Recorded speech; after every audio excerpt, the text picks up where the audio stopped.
Welcome to our lecture online.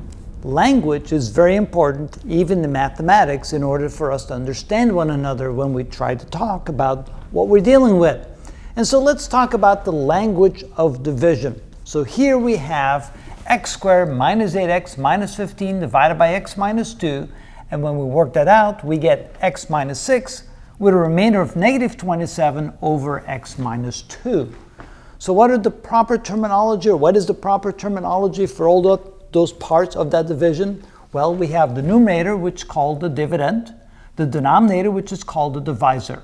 That results in a quotient with a remainder over the divisor.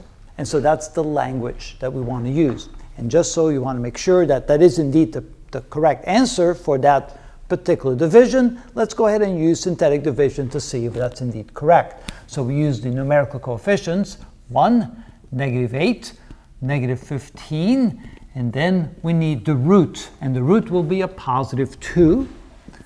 We draw the line, we drop down the first number 1, 2 times 1 is 2, add these together, we get minus 6, 2 times minus 6 is minus 12, we add them together, we get minus 27.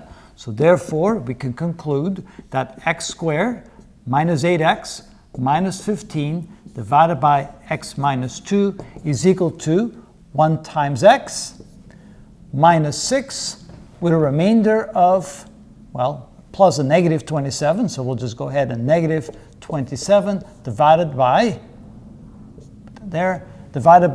the x minus 2. And so you can see that's exactly what we got when we use synthetic division. But now at least you know the language belonging to all this. We have the dividend divided by the divisor equals the quotient plus the remainder divided by the divisor. And that is how we know what we're talking about.